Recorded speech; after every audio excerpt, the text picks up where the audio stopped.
தாயே தமிழே வணக்கம். நான் தாமல் சரவணன் பேசுகிறேன். தமிழ் நமக்கு கொடுத்துருக்கக்கூடிய இலக்கிய வெளி ரொம்ப பெருசு. உங்களுக்கு ஒரு பெரிய வாய்ப்பை இந்த தமிழ் இலக்கியம் தருது. அறம் வேண்டுமா, அற இலக்கியங்கள். கதைகள் வேண்டுமா, காப்பியங்கள். உங்களுக்கு ரசிக்கக்கூடிய வீரமும் காதலும் வேண்டுமா, சங்க இலக்கியங்கள். தூது, கலம்பகம், உலா மாதிரியான சிற்றிலக்கியங்கள். இதையெல்லாம் தாண்டி இன்னும் ரொம்ப முக்கியமான ஒன்றுன்னா, நாம் பக்தியிலே நனைய நனைய நமக்கு நிறைய பக்தி இலக்கியங்களை இந்த தமிழ் கொடுத்திருக்கிறது. இப்படி தமிழை ரசிப்பதற்கு உங்களுக்கு பல்வேறு வாய்ப்புகளை இந்த தமிழ் நமக்கு ஏற்படுத்தி கொடுத்திருக்கிறது. அப்படிங்கிறதே நமக்கெல்லாம் ரொம்ப பெருமையான ஒரு விஷயம். இதில் பக்தி இலக்கியம்னு போனீங்கன்னு வச்சுக்கோங்களேன், பக்தியும் தமிழும் பிரிக்க முடியாத ஒன்று அப்படின்னு நம்ம சொல்லலாம். சமயம் பக்தியை தூக்கி பிடித்ததும், பக்தி தமிழை தூக்கி பிடித்ததும், தமிழ் இந்த பக்தியையும் சமயத்தையும் தூக்கி பிடித்ததையும் நாம் இந்த வரலாற்றின் நெடுக பல்வேறு இடங்களிலே பார்க்கலாம். அப்படி பக்தி இலக்கியங்கள் எத்தனை எத்தனை இருந்தாலும் எல்லோரும் இன்றைக்கு பாராயணம் செய்யக்கூடிய பக்தி இலக்கியங்கள் சிலதான் இருக்கிறது. தேவாரம் மாதிரி, திருவாசகம் மாதிரி, திருவருட்பா மாதிரி சில பக்தி இலக்கியங்களைத்தான் நாம் இன்றைக்கு மிக சாதாரணமாக வீடுகள்லையும் கோயில்கள்லையும் பாராயணம் செஞ்சுன்னு இருக்கோம். அதில் ரொம்ப முக்கியமான ஒரு பக்தி இலக்கியம் தமிழினுடைய சந்தக்கவிக்கு சொந்தக்கவி என்று நாம் கொண்டாடக்கூடிய அருணகிரிநாதர் எழுதிய திருப்புகழ் ரொம்ப தனித்துவமான ஒன்றாக இருப்பதை பார்க்க முடியுது. ஏன்னா அது முருகப்பெருமானினுடைய திருவருளால் எழுதப்பட்ட ஒரு இலக்கியம். அருணகிரிநாதர் இந்த வாழ்க்கையே வேண்டாம்னு திருவண்ணாமலை கோபுரத்திலிருந்து விழப்போன போது அந்த விழுந்தவரை தன் கைகளால் தாங்கி பிடித்து அவருடைய நாக்கிலே ஓம் என்று எழுதி அவரை பாட வைத்த பெருமை இருக்கிறதே, அதுக்காகவே இந்த திருப்புகழ் மிக உயர்ந்தது அப்படின்னு சொல்லலாம்.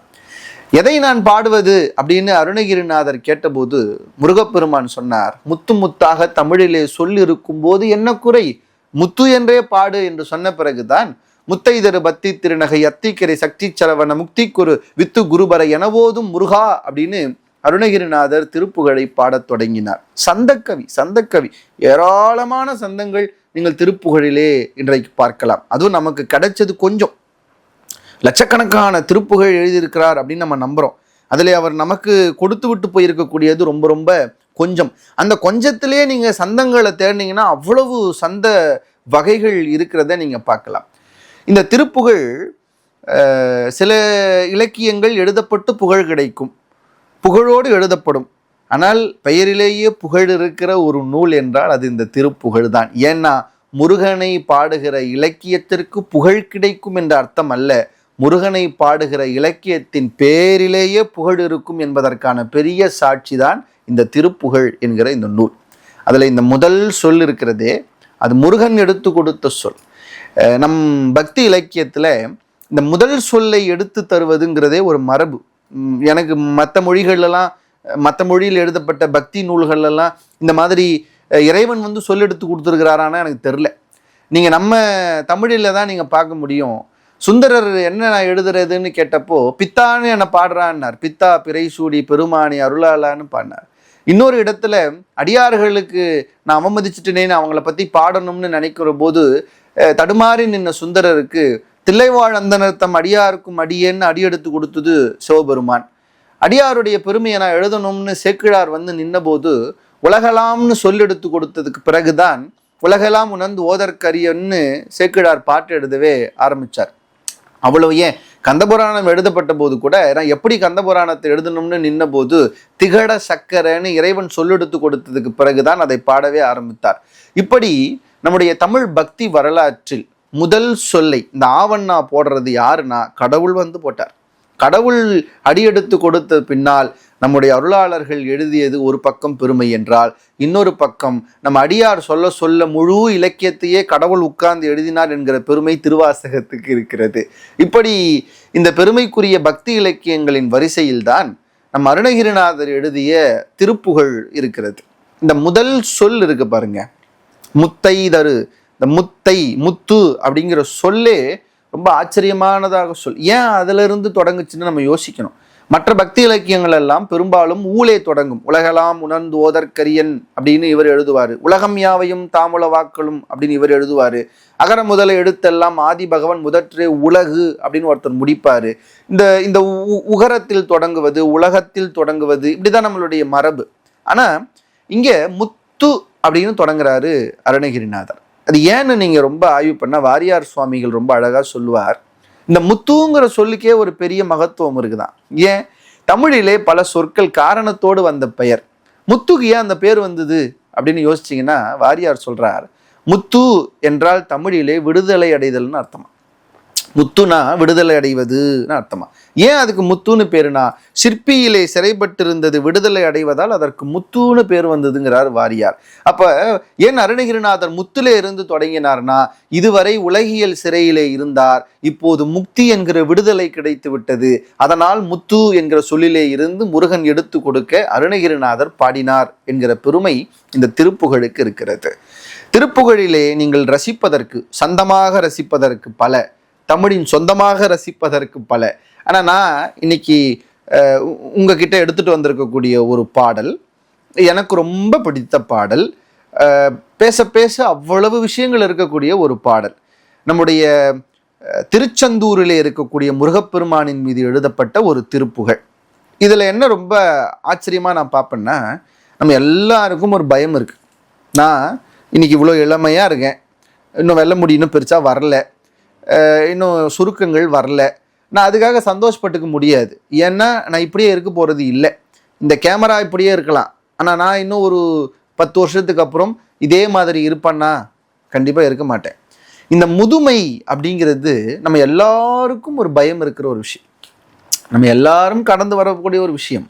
பிணி, மூப்பு, மரணம், இந்த மூணும் எல்லா உயிர்களுக்கும் பொதுவானது. எல்லா உயிர்களும் அதை அனுபவித்து தான் தீரணும்னு வச்சுக்கோங்களேன். ஆனால் இந்த இந்த முதுமையினுடைய பயத்தை, இல்லை இந்த முதுமையை நம்ம உணர்ந்து நம்ம என்ன செய்யணுங்கிற ஒரு நமக்குள்ள ஒரு தேடலை உருவாக்கக்கூடிய ஒரு பாடல் தான் திருச்செந்தூர் முருகன் மேலே அருணகிரிநாதர் எழுதிய இந்த பாட்டு. நான் அதுக்கு முன்னாடி ஒரு விஷயத்த சொல்லிடுறேன். முதுமையினாலே ரொம்ப கஷ்டப்பட்டு கூடாது. ஏன்னா சேக்கிழார் பெரிய புராணம் எழுதும்போது திருநீலகண்ட நாயனாருடைய வரலாறு சொல்லும்போது சொல்லுவார், அவங்க 2 பேருக்கும் வயசாயிடுச்சு. இந்த திரைப்படங்கள்லாம் வேகமாக ஸ்க்ரீன் ஓடி வயசானதை காமிப்பாங்க, இல்லை அப்படியே மேலே போய் ஒரு வானத்தை சூரியனை காமிச்சிட்டு திரும்ப கீழே வந்தாங்கன்னா அந்த ஃப்ரேமில் வயசாகிருப்பாங்க. அந்த மாதிரி திருநீலகண்ட நாயனாருக்கு வயசாகுது, அதை ஒரே ஒரு பாட்டில் வயசாக்கிடுவார் சேக்கிழார் பெருமான். அதை எப்படி சொல்லுவார், வளமளி இளமை நீங்கி வடி உரு மூப்பு வந்து அப்படின்னு எழுதுவார். இருவரும் அறிய நின்ற அளவில் சீர் ஆணை போற்றி வளமளி இளமை நீங்கி வடி உரு மூப்பு வந்து அப்படின்னு ஒரே பாட்டில் அப்படியே வயசாக்கி காமிப்பார். அதில் நான் ரொம்ப ஆச்சரியப்படுற ஒரு வார்த்தை, வளமளி இளமை நீங்கி வடி உரு மூப்பு வந்துங்கிறார். அப்படின்னா என்னவா, அழகான முதுமை வந்தது அப்படின்னு சேக்கிழார் சொல்வார். எனக்கு ஒரே ஆச்சரியம், இது என்னடா புதுசாக இருக்குது, முதுமை வந்தால் அழகு போதுன்னு தானே சொல்லுவோம். நிறம் போது, சுருக்கம் வருது, இளமையில் இருக்கிற எந்த அழகும் முதுமையில் இருக்காது, கண்ணு டொக்காயிடும், மூக்கு பெருசாகிடும், உதடு வெளியே வந்துடும், இது என்ன அழகே இல்லையே முதுமை. சேக்கிழார் என்ன எழுதுறாரு, வடி உரு மூப்பு வந்துங்கிறார், அழகான முதுமை வந்தது அப்படின்னு எழுதுறார். ஏன்னா நான் யோசிப்பேன், அது எப்படி அழகான முதுமைன்னு சொல்ல முடியும். இப்போ வாரியார் தான் நமக்கு இதெல்லாம் விளக்கம் சொல்ல சரியான ஆள். வாரியார் சுவாமிகள் சொல்லுவார், என்ன தப்பு, கரெக்டாக தான் சொல்கிறாரு, உண்மையிலேயே முதுமை தான் அழகு. அது எப்படி நம்மளை ஏற்றுக்க வைக்கணும்ல. வாரியார் ரொம்ப அழகாக சொல்லுவார், நீங்கள் ஒரு வாழைக்காயையும் ஒரு வாழைப்பழத்தையும் கையில் வைத்து பாருங்கள், வாழைக்காய் அழகா வாழைக்கனி அழகா, வாழைப்பழம் தாங்க அழகு. நீங்கள் ஒரு மாங்காயையும் ஒரு மாங்கனியும் கையில் வையுங்கள், மாங்காய் அழகா அல்லது மாங்கனி அழகா, மாங்கனி தாங்க அழகு. அப்போ அவர் சொல்றாரு, வாழையில் பழம் அழகு என்றால் நம்ம அவர்களில் கிழம்தான் அழகு அப்படின்னு சேக்கிழார் ரொம்ப அழகா அந்த இடத்த சொல்லுவார். சரி, உங்களை சமாதானப்படுத்துறதுக்காக சொல்றேன் இதெல்லாம். ஆனால் ஒரு உண்மை என்னன்னா, முதுமை கொடியது, முதுமை ரொம்ப கஷ்டமானது தான். இந்த சில பேர் இந்த முதுமை வந்தும் கூட அடங்க மாட்டான். இந்த கடைசி நேரத்தில் சாகிற நேரத்தில் சங்கரான்றது ஒரு பழமொழி உண்டு. சில பேர் அப்போ கூட சொல்ல மாட்டான். அருணகிரிநாதர் நமக்கு என்ன சொல்கிறாரு, ஏன்பா கடைசி நேரத்துலையாவது சொல்லு, நீ நினைக்கிற இந்த முதுமை நீ நினைக்கிற இந்த இளமை, நீ நினைக்கிற இந்த வாழ்க்கை, இதெல்லாம் நிரந்தரம் இல்லைப்பா. நீ எப்போ இந்த நிலையாமையை உணர்றியோ அப்போதான் நிலையான கடவுளை நீ உணர்வாய் அப்படிங்கிற அந்த ஒரு பெரிய உண்மையை, பேருண்மையை நமக்கு சொல்லக்கூடிய ஒரு பாடல் தான் இந்த பாடல். அருணகிரிநாதர் இப்படி தொடங்குகிறார். தொந்தி சரிய மயிரே வெளிர நிறை தந்தமசைய முதுகே வளைய இதழ் தொங்க ஒரு கைதடி மேல் வரமகளின் நகையாடி. ரொம்ப அருமையான பாட்டு. வயசான என்னெல்லாம் சிம்டம்ஸ் வரும்? என்ன சிம்டம்ஸ்ன்னு சொல்றீங்க? ஆமா, அது கொஞ்சம் கொஞ்சமாக தானே வருது, அறிகுறிகள் தானே. அதனால வயதானால் என்னென்ன அறிகுறிகள் எல்லாம் வரும் அப்படின்னு அருணகிரிநாதர் சொல்றார்.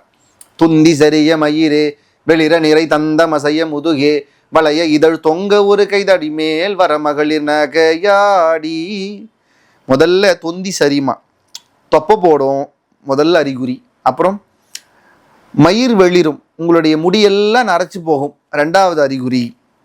அடுத்து உதடு பெருசாகி வெளியே வந்து தொங்கி இருக்கும். அடுத்து வயசாகி கையில் ஒரு கம்பு வச்சு நடந்து போவீங்க, தனியாக நடந்து போக முடியாது. இது வரைக்கும் அவர் சொன்னது கூட ஏற்றுக்கலாங்க. அடுத்து ரொம்ப அழகாக அருணகிரிநாதர் சொல்கிறாரு, இந்த வயசானவங்களுக்கெல்லாம் வயசாகி போச்சேங்கிற வருத்தம் எப்போ வருமா, அதுவும் குறிப்பாக ஆண்களுக்கு எப்போ வருமா, இந்த எதிர்க்க ரொம்ப சின்ன பொண்ணுங்க, இளமையான பொண்ணுங்க எதிர்க்க வந்தால் தான் இவனுங்களுக்கு வயசாச்சுங்கிறதே கஷ்டமாகுமா. அதனால் என்ன பண்ணுவாங்களாம், நம்ம வயசாச்சுன்னு காமிக்கக்கூடாது அப்படின்னு எதிர்க்க அழகான பெண்கள் வந்தால் இந்த ஆண்கள் நடந்துப்பாங்களாம். அப்படி தான் நம்ம நடந்துக்க நினைப்போம். ஆனால் இல்லைடா நீ கிழவன்தான்னு நமக்கு சொல்கிற மாதிரி லொக்குன்னு இருமல் வருமா. இது அருணகிரிநாதர் எவ்வளோ அழகாக இந்த பாட்டை பாடுறாரு பாருங்க. தொந்தி சரிய மயிரே வெளிர நிறை தந்தமசைய முதுகே வளைய இதழ் தொங்க ஒரு கைதடி மேல் வரமகளின் நகையாடி தொண்டு கிழவன் இவன் யார் என இருமல் கிங்கினென முன்னரையே குழற விழி துஞ்சு குருடு படவே செவிடுபடு செவியாகி. ரொம்ப அழகா இந்த இடத்த அணுகிறாரு அருணகிரிநாதர். நீ கம்பு பிடிச்சி நடப்ப, எதிர்க்க பொண்ணு வருவாங்க, ஐயோ வயசாயிடுச்சுன்னு சொல்லக்கூடாதுன்னு நினைப்ப, ஆனால் உனக்கு இருமல் வந்து நீ வயசானவன், நீ கிழவேங்கிறத அவங்களுக்கு காட்டி கொடுத்துரும் அப்படிங்கிறார். கண்ணு இருண்டு போயிடும், காது கேட்காது, வாய் குளரும், பேச முடியாது, முதுகு வளைஞ்சிரும், கூன் விழுந்துரும். இதெல்லாம் உனக்கு வயசானா, உனக்கு நமக்கு எல்லாருக்கும் வரக்கூடிய ஒரு அறிகுறிங்கிறார். இதெல்லாம் உடம்பு, அதோட நின்று போயிடுமா? இல்லைங்கிறார். வந்த பிணியே திரும்ப திரும்ப வருமா, அதுக்கு பார்த்த மருத்துவரையே திரும்ப திரும்ப பார்ப்போமா, குணமாகாதான். புள்ள என்ன பண்ணுவானா, வயசாகி போச்சு, சொத்து உன் பேர்ல ஏன் வச்சிருக்கிற, எங்க பேர்ல எழுதி கொடுன்னு கேட்பான். நீ சேர்த்த சொத்தை, நீ சம்பாதிச்ச சொத்தை உனக்கு இல்லைன்னு நீ எழுதி கொடு, அவனுக்குன்னு எழுதி கொடுக்கறது இல்லை, உனக்கு இல்லைன்னு நீ எழுதி கொடுத்த உடனே படுத்த படுக்கையாயும் படுத்துருவ. உன்னுடைய மனைவி உன் மார்பிலை விழுந்து அழுவாள், உனக்கு முடியலன்னு சொல்லி கதறுவா. படுத்த படுக்கையான பின்னால எல்லா மனிதரும் ஒருபோதும் அனுபவிக்க கூடாத விஷயங்கள்ல ஒன்று என்ன கேட்டா என்னன்னா, படுத்த படுக்கையிலேயே தன்னுடைய மலத்தையோ தன் ஜலத்தையோ கூட தானே தூய்மை செய்து கொள்ள முடியாமல் இன்னொருவர் வந்து தூய்மை செய்யும்படி படுத்து கிடக்கிறது இருக்கு பாருங்க. அதை விட ஒரு கொடுமையான ஒரு விஷயம் இந்த உலகத்துல இல்லை. அருணகிரிநாதர் சொல்லுகிறார், மங்கை அழுது விழவே யமபடர்கள் நின்று சருவ மலமே ஒழுக உயிர் மங்கு பொழுது கடிதே மயிலின் மிசை வர வேண்டும் சொல்றாரு. மங்கை அழுது விடுவா, யமபடர்கள் வந்து யம தூதர்கள் வந்து நிற்பாங்க, படுத்த படுக்கையில ஜலம் போகும், மலம் போகும், அப்பயாவது மயிலின் மிசை வர வேணும்னு கூப்பிடுறாங்கிற. எப்படி கூப்பிடணும் அப்படிங்கிறத அந்த பாட்டில் இன்னும் அருணகிரிநாதர் எழுதுகிறார். எந்தை வருக ரகுநாயக வருக மைந்த வருக மகனே இனி வருக என் கண் வருக எனதாருயிர் வருக அபிராமா இங்கு வருக அரசே வருக முளை உண்க வருக மலர் சூடிட வருக என்று பரிவினொடு கோசலை புகழ வருமாயன் சிந்தை மகிழும் அருகா குறவரில வஞ்சி மகிழும் அழகா அமரர் சிறை சிந்த அசுரர் கிளை வேரோடு மடிய அடு தீரா திங்களரவு நதி சூடிய பரமர் தந்த குமர அலையே கரை பொருத செந்தில் நகலினிதே மருவி வளர் பெருமாளே அப்படின்னு அந்த பாட்டை முடிப்பார். இந்த பாட்டுடைய அற்புதம் என்னன்னா, எப்படி முருகனை கூப்பிடணுங்கிறது இல்லை. நீ எந்தை வருக ரகு நாயக வருக மைந்த வருக மகனே இனி வருக என்கண் வருக எனது ஆருயிர் வருக அபிராமா அப்படின்னு நீ எப்படி கூப்பிடுறங்கிறது முக்கியம் இல்லைப்பா, எப்போ கூப்பிட போறேங்கிறது முக்கியங்கிற. நாம் படுத்த படுக்கையாகி இந்த முதுமை தீர்ந்து போய் யமதூதர்கள் வந்து நிற்கிற போது முருகா நீ மயிலின் மேல வரணுண்டான்னு கூப்பிட சொல்ற பாட்டு இது இல்லை. காலம் இருக்கிற போதே நீ இளமையாக இருக்கிற போதே, நீ நல்லா இருக்கிற போதே இந்த வாழ்க்கை இவ்வளவுதாங்கிறத உணர்ந்து இறைவனை கூப்பிட ஆரம்பிச்சுடுறான்னு சொல்கிற ஒரு அற்புதமான ஒரு பாடல் தான் இந்த திருப்புகழ் பாடல். நாம் எல்லோரும் தினமும் ஒரு நாளைக்கு ஒரு திருப்புகழையாவது பாடி நம் தமிழினுடைய சந்தக்கவியான, சந்தத்தின் சொந்தக்கவியான திருப்புகழை படித்து பக்தியோடு இன்புறுவோம். தாயே தமிழே வணக்கம்.